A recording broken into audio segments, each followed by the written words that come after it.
Je vous présente ici un petit exercice qui dit que, bon, on a un bloc de bois, il flotte dans l'eau avec les 2 tiers de son volume immergé.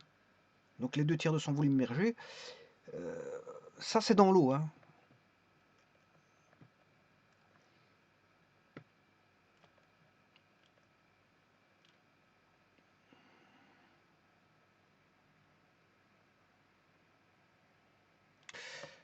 Donc le bloc de bois dans l'eau, bon, il verra son volume immergé de 2 tiers. Alors pourquoi il n'y a pas de pluriel? Ça c'est de la grammaticale, hein. Je parle en termes de, voilà, raisonnement grammatical. Ici il y a pas de S à immerger parce qu'on ça fait référence au volume, son volume immergé. Bon, il y a pas de S. Dans l'huile, les 9 dixièmes de son volume sont immergés. Alors là, je mets un S. Pourquoi? Parce que ça concerne les 9 dixièmes.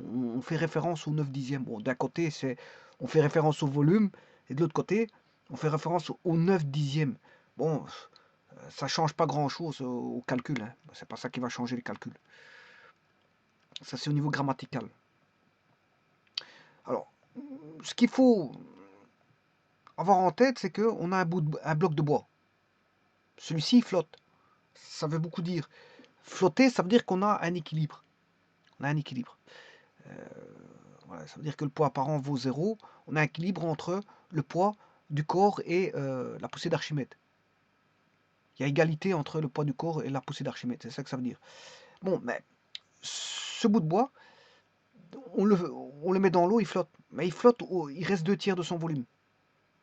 Enfin, 2 tiers de son volume sont immergés. Donc il reste un tiers à l'extérieur de l'eau. Et ensuite, qu'est-ce qu'on fait? Ben, on fait la même opération. Et on met dans l'huile. Cette fois-ci, on le met dans l'huile et non plus dans l'eau.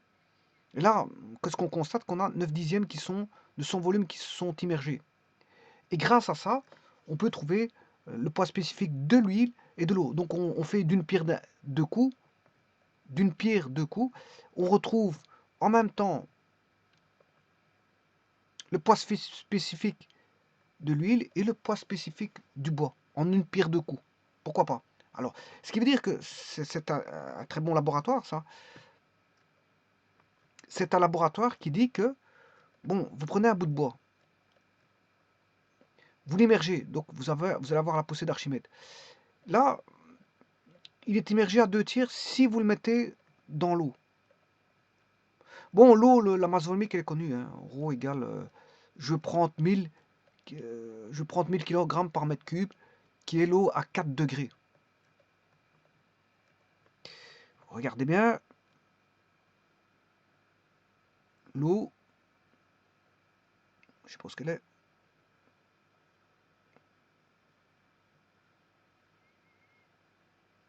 Ça, c'est les plastiques, matière plastique.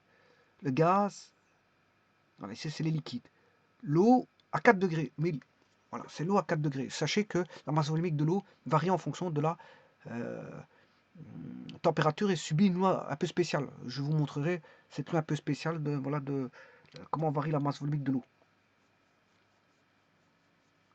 Et en général, les masses volumiques varient en fonction de la température, donc elles sont données à température ambiante. Mais ici, ils donnent aussi, bon, pour les métaux, enfin les corps chimiques ici, du tableau de Mendeleev, ils vous le donnent à leur point de fusion. Ici, c'est donné en grammes par centimètre cube, bien sûr. Et là, ils vous donnent à température ambiante. Donc c'est pour ça qu'il y a 2 tableaux. Alors, ils vous donnent aussi les bois, même par famille, hein, avec leur taux d'humidité. S'il y en a un taux d'humidité, ben, la masse volumique augmente en fonction du taux d'humidité. Parce qu'ils sont fortement imprégnables d'humidité, et pas que, notamment de leur essence.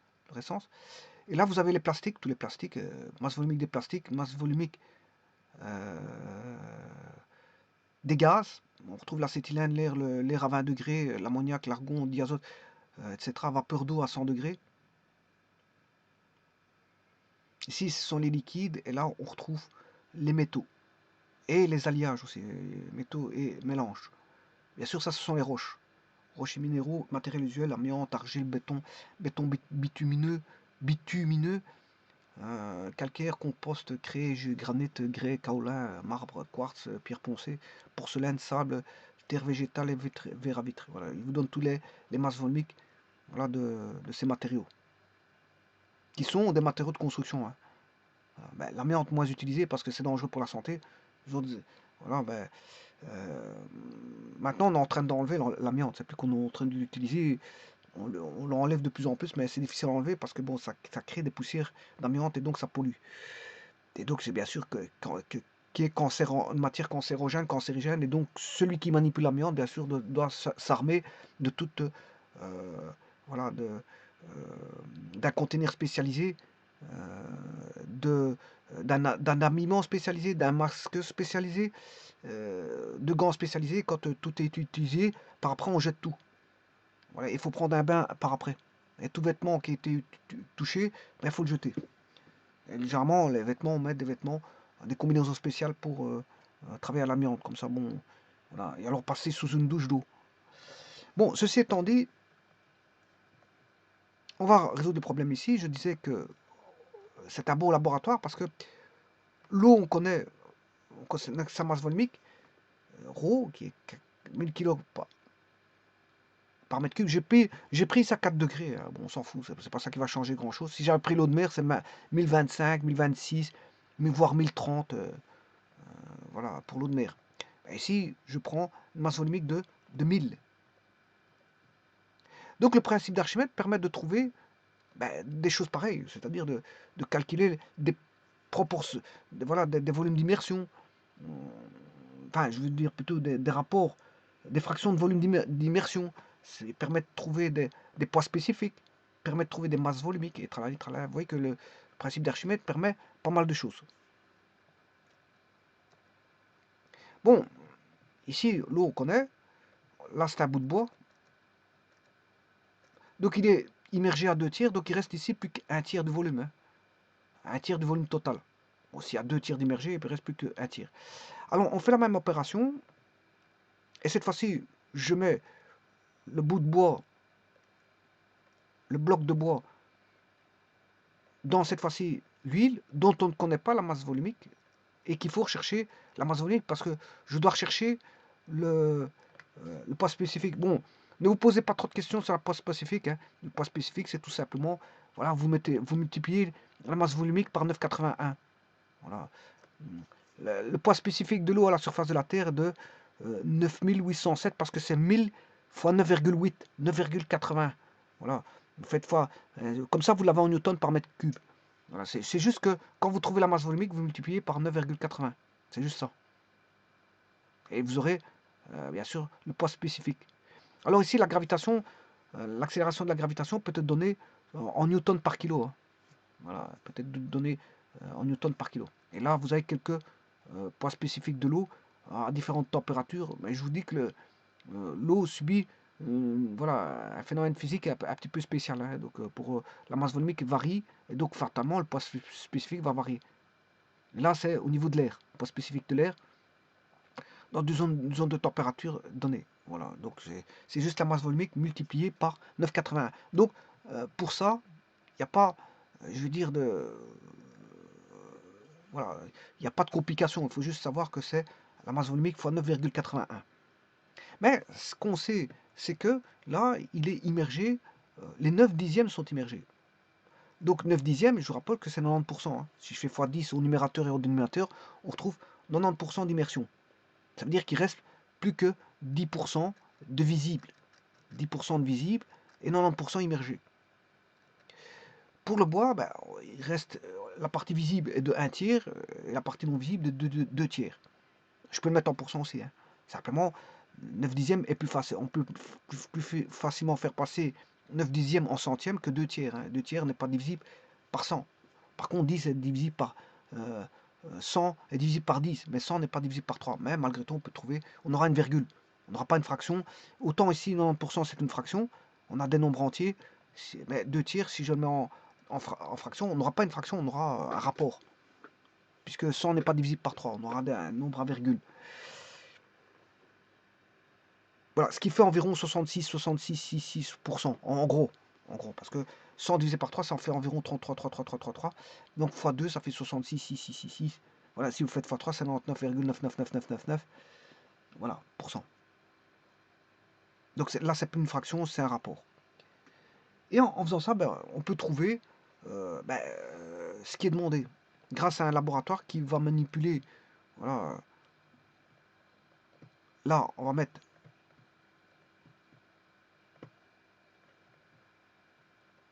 de l'huile.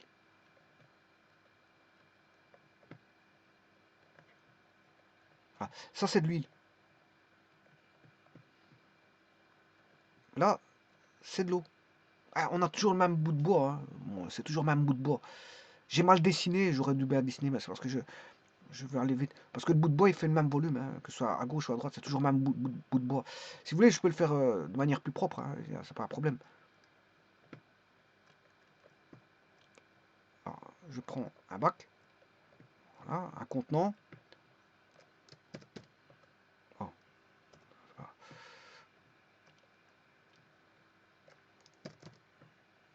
un contenant.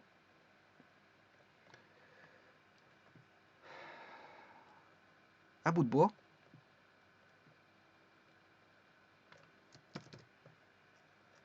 J'ai pas besoin.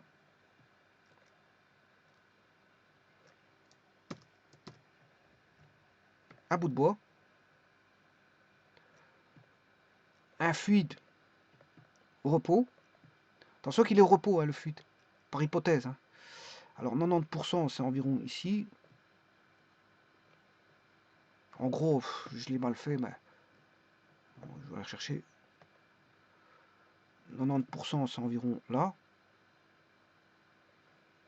Voilà. Donc là, je vais mettre l'huile.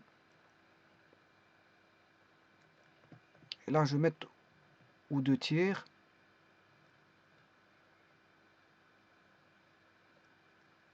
Ah, 2 tiers, c'est environ aussi. Voilà. Voilà, ça, en gros, c'est ça. Et là, je mets l'eau. Là, on a toujours notre bout de bois. Alors, ça, c'est la partie immergée. Elle est là. La partie immergée, elle est là. Voilà, notre bout de bois, vous le voyez, il est en noir. Voilà, comme ça, c'est déjà mieux dessiné. Alors maintenant, donc, sachant qu'on a de l'eau, on connaît la masse volumique, hein, de l'eau. Alors, comme on a le corps qui flotte, le corps flotte ici. Alors, il faut savoir ce qu'on recherche. On va rechercher le poids spécifique, donc la masse volumique avant tout. Pour trouver le poids spécifique, il faut trouver la masse volumique de l'huile et du bois.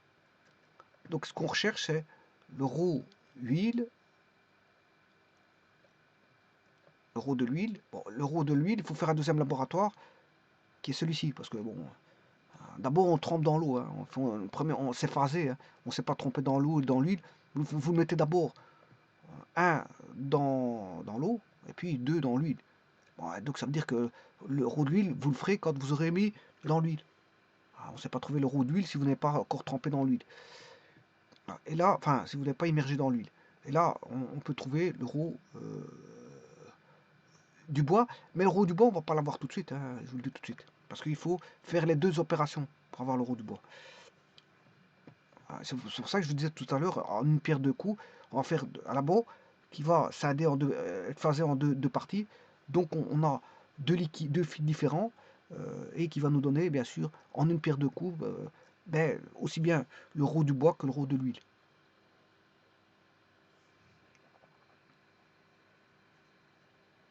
Alors, la première opération, on va le mettre dans l'eau. Donc on sait bien qu'on a 2 tiers qui est dans l'eau. Hein. Donc il flotte. On a le poids du bois est égal à la poussée d'Archimède P'. Parce qu'on a un équilibre, parce qu'il flotte. Le poids du bois est égal à la poussée d'Archimède. Ici, le poids du bois est égal à la poussée d'Archimède aussi. Ben, les poussées d'Archimède, bon, elles sont pas les mêmes d'un côté que de l'autre. Alors, le poids du bois, c'est quoi C'est ρ bois, G, V bois. C'est égal à la poussée d'Archimède, ρ fluide, G, V fluide. Alors, ce qu'on sait, c'est que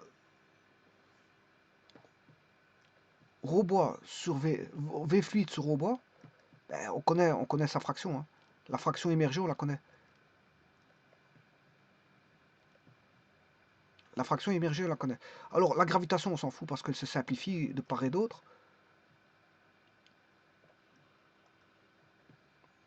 Et le rho du fluide, c'est de l'eau. Hein. Ça fait 1000. Donc, je peux trouver le rho du bois, là. J'ai la masse volumique du bois.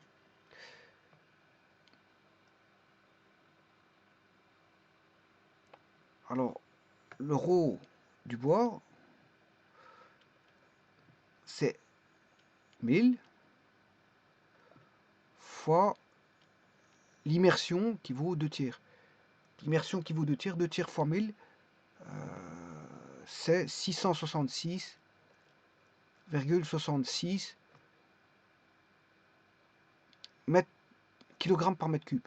Kilo par mètre cube. Voilà, je vais trouver le rho du bois. Bon, on va déjà discuter ça. Alors maintenant, le poids spécifique, je fais x 9,81.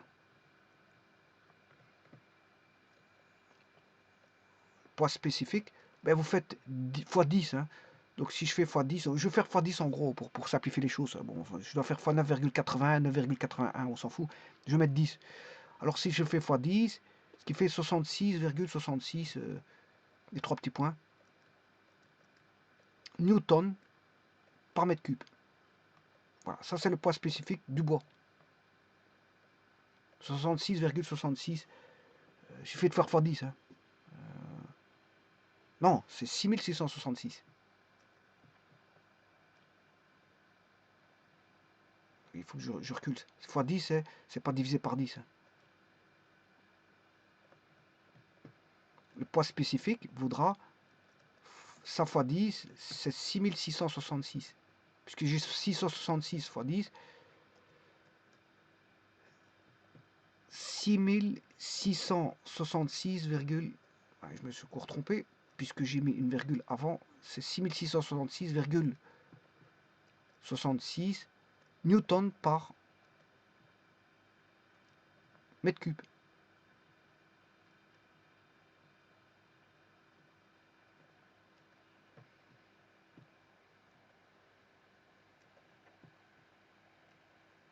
Newton par mètre cube. Voilà, 6660. Vous faites juste x 10 le poids, la masse volumique. Bon, maintenant, allons voir quel type de bois ça pourrait être. Ça, c'est les bois donnés à température ambiante, mais avec un. Voilà, 666, ça pourrait être quoi comme type de bois? À mon avis, du platane ou quelque chose comme ça. Bois. Selon l'essence. Bon, acajou 700. On pourrait dire 666 et avec un taux d'humidité, on peut approcher les 700, pourquoi pas. On pourrait dire que c'est de l'acajou, pourquoi pas. Bon, en tout cas, balsa, non. Le buis, entre 910 et 1320, c'est 490. Chêne, ça pourrait être du chêne. Hein. Du chêne fortement humidifié ou pas. Avec une forte, voilà, forte concentration d'essence, pourquoi pas. Plus il y a de l'essence, et plus, je dirais, le rho sera grand, et plus le taux d'humidité est grand, et plus le rho est grand. D'ailleurs, vous regardez ici, bois résineux, 0%, d'humidité en masse, il n'a que 450, mais si vous mettez 50% d'humidité, il passe à 900, au double. Hein. Donc vous passez du simple au double. Là, vous regardez, le bois moyen à 0%, 550, 550, 50% d'humidité, x 2, c'est 1100. Hein. 0%, c'est 650 pour les bois durs. Et 50, en 50%, vous faites x 2, 650 x 2, ça fait bien 1300. 1300. Bon, ici, ça pourrait être, hein, voilà, 666, ça pourrait être du chêne, je vous l'ai dit. Ça pourrait être du platane, mais platane c'est 650, on est proche du 666, mais fortement humidifié, avec beaucoup d'essence, pourquoi pas. Donc, ça pourrait être soit du chêne ou du platane. Du chêne, ça peut être du chêne ou du platane. Bon, voilà pour ce qui est le rho du bois. Et le poids spécifique du bois, parce qu'il suffit juste de multiplier par 10. Bon, maintenant, on va rechercher l'euro de l'huile. Alors là, on a alors 90%. Ici, c'était 2 tiers qui étaient immergés. Là, c'est 90% qui est immergé. Alors on a l'équilibre parce que là aussi, il flotte. Poids du bois, c'est ρ bois G. Alors, on peut trouver le poids du bois, hein. Est-ce qu'on connaît son volume? Enfin, c'est pas grave. Je sais pas s'il faut chercher le poids du bois ici, on n'a pas besoin. Bon, on cherche la masse volumique, c'est bon.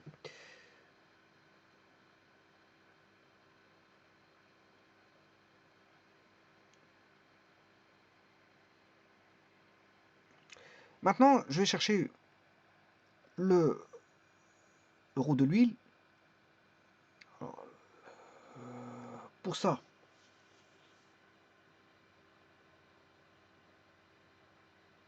bien, il faut la poussée d'Archimède. On est dans l'huile cette fois-ci. Rho huile fois G fois le volume d'huile immergée. Or, VH sur VB donne 90%. Donc ça vaut 90%.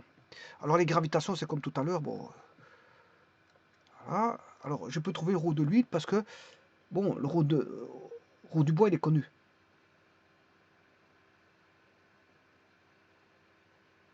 Rho du bois est connu. Mais sans passer, vous voyez, je peux trouver je connais le rho du bois, hein. Je suis pas obligé de passer comme ceci.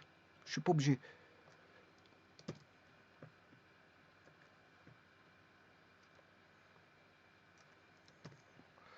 Voilà. Je vais montrer ici. Donc le G, on s'en fout, hein. Bon, il va disparaître.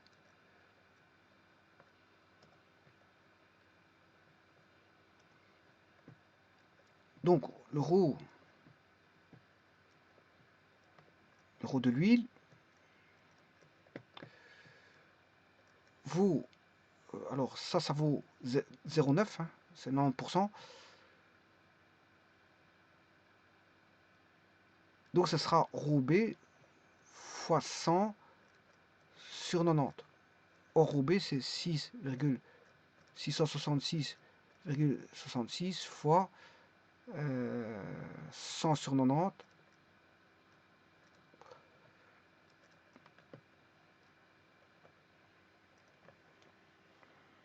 Alors, 2 divisé par 3 égale 2 divisé par 3 égale fois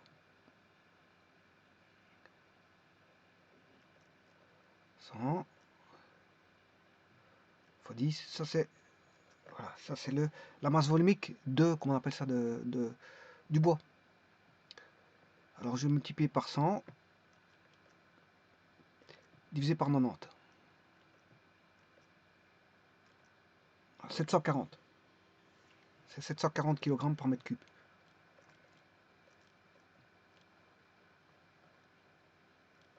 Bon, il est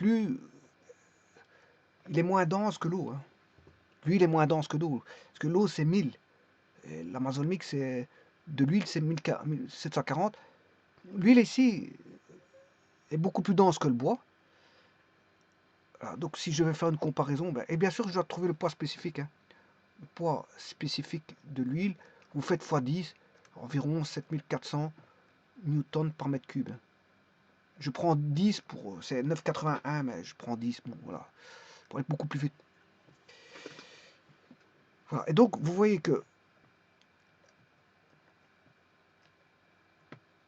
on a la masse volumique de l'eau est supérieure à la masse volumique de l'huile est supérieure à la masse volumique du bois. En d'autres termes, si je fais x10, le poids spécifique de l'eau est supérieur au poids spécifique de l'huile, qui lui est plus grand que le poids spécifique du bois. Alors j'aurais pu faire autrement le calcul, hein, sans passer par le... Ici, j'ai dû rechercher... Bon, tout dépendait du laboratoire d'avant, du 1. Voilà, je fais un calcul du laboratoire 1 pour rechercher le rho de l'huile. Je cherche le rho du bois, et puis je calcule le rho de... Donc, je passe par de l'eau. L'eau est connue, hein, le rho de l'eau est connu. Je passe par le rho de l'eau pour trouver le rho du bois. Une fois que vous avez le rho du bois, je peux trouver le rho de l'huile. Donc, on détermine, si vous voulez, on détermine au travers d'une masse volumique connue qu'est l'eau, on connaît, on cherche, on détermine le rho du bois. Une fois qu'on a le rho du bois, on peut déterminer le rho d'huile. Et donc, quand je dis une pierre deux coups, c'est pas vrai, parce qu'en fait, on fait deux laboratoires. Hein. Vous en faites deux, c'est phasé en deux. Voilà, vous avez un bac rempli d'eau, un bac rempli d'huile. Donc bon, c'est vrai que quelque part quand je disais une pierre deux coups, non, c'est pas vrai parce que c'est pas dans la même, c'est pas dans le même bain. L'un c'est le bain de bois et l'autre c'est le bain d'huile. Donc je veux dire, c'est pas tout à fait la même chose. Bon maintenant, euh, est-ce que j'aurais pu calculer autrement sans passer par le rho du bois? Mais bien sûr que oui. Il suffit de savoir la partie immergée. On sait bien qu'on a deux tiers, je peux trouver autrement. Hein. Regardez bien, je peux le trouver autrement, sans passer par la connaissance du rho du bois. Alors, eh bien, je fais le, euh,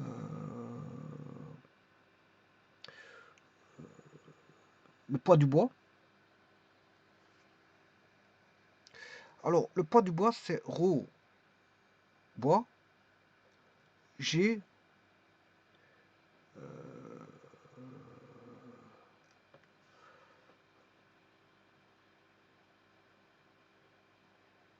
Non, je passais par le rho de l'eau, sans passer par le rho du bois, parce que le but justement, c'est pas passer par le rho du bois. Je passais par le rho de l'eau. Voilà. Je trouvais ce qui appartient à l'huile. Voilà, ça c'est une pierre de coups. Parce que là, je trouvais le rho de l'huile en faisant référence à rho de l'eau. Comment? Eh bien justement, en prenant que la partie immergée ici. Alors, comment? Je vais calculer ça comme ça. Donc, la partie immergée dans l'eau, c'est rho O fois G fois 2 tiers qui est immergé. Voilà. Et là, qu'est-ce que ça en fait ça? euh, C'est la poussée d'Archimède dans l'eau. C'est la poussée d'Archimède dans l'eau qui vaut justement aussi le poids du bois. Elle est équilibrée par le poids du bois. Donc je ne tiens compte que de cette fois-ci pas du rho du bois, mais du rho de l'eau. Alors, connaissant, ayant cette donne, ben, quand on trempe dans l'huile, ben, le poids du bois ben, vaut la poussée d'Archimède dans l'huile. Et la poussée d'Archimède dans l'huile vaut rho huile fois G fois les 9 dixièmes du volume. Et comme rho bois, je viens de le calculer, c'est rho de l'eau, G 2 tiers de V fois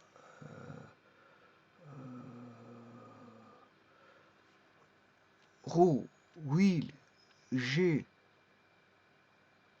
9 dixièmes du volume total de bois, hein, c'est le volume total de bois. V, 9 dixièmes de V bois. Bon, qu'est-ce que je peux simplifier? Ben, je peux simplifier G, VB, G, VB. Et il va rester rho de l'eau fois 2 tiers.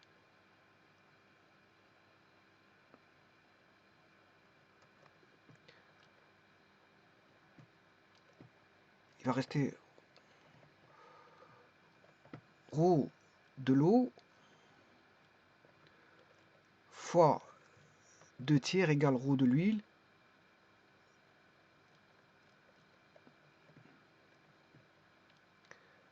fois 9 dixièmes.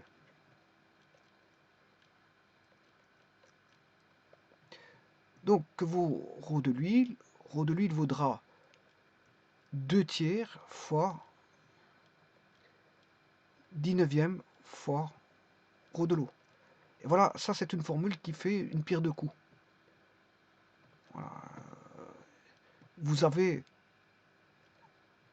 on connaît l'immersion du bois,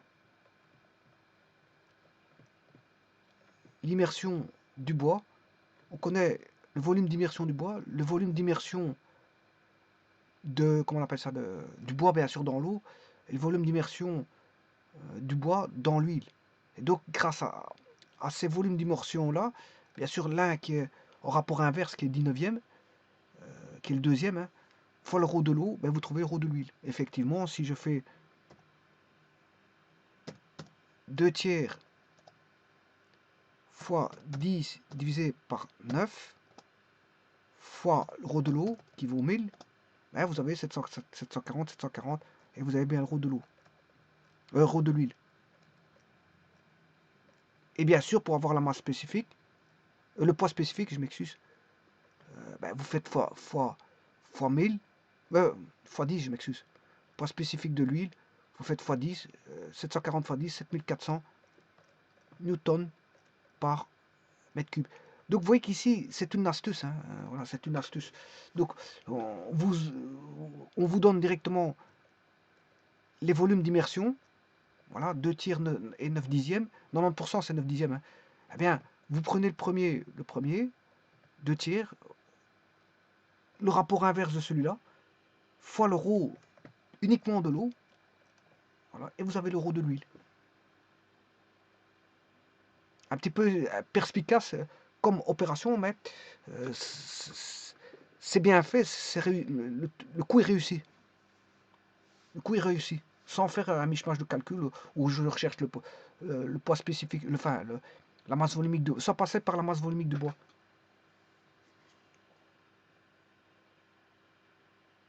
Sans passer par la masse volumique du bois.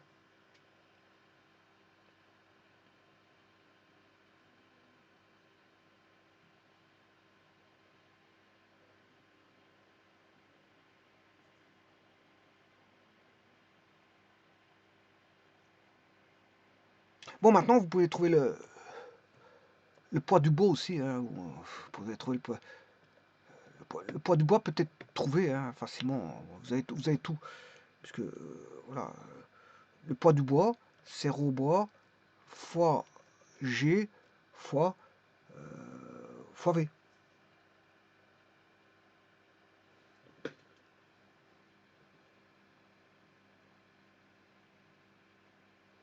Ah, rho GV.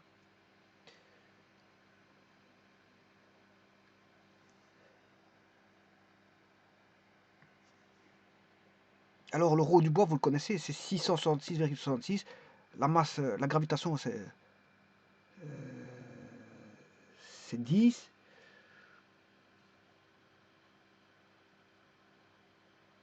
Voilà, et vous pouvez calculer par le volume. Ouais, mais le volume,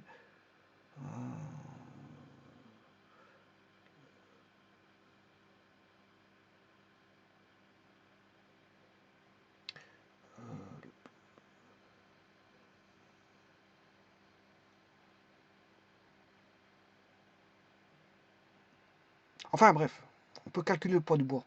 On sait calculer le poids du bois. Voilà, tout ça c'est pour vous dire qu'il fallait chercher ici le poids spécifique. C'était ça qu'il fallait faire, calculer le poids spécifique. On peut trouver le poids du bois, le volume du bois.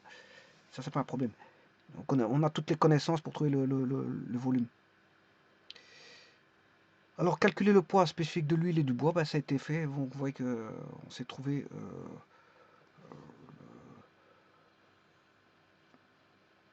à partir de deux phasages d'opération comme ceci. Vous trempez le bois dans l'eau, vous trempez le bois dans l'huile, et vous avez la connaissance du rho du bois et rho de l'huile. Mais on peut passer directement, uniquement en ayant le rho de l'eau, et connaissant, bien sûr, il faut connaître, bien sûr, euh, la fraction immergée. Hein. Et bien sûr, le rho de l'eau. À partir de là, on peut trouver le rho de l'huile. directement. C'est un petit peu plus perspicace que la première méthode. La seconde méthode est plus perspicace. Elle est directe. On connaît les rapports d'immersion. Vous faites 2 tiers fois 9 dixièmes inversé. C'est l'inverse. Attention qu'ici, c'est l'inverse de 9 dixièmes. Hein.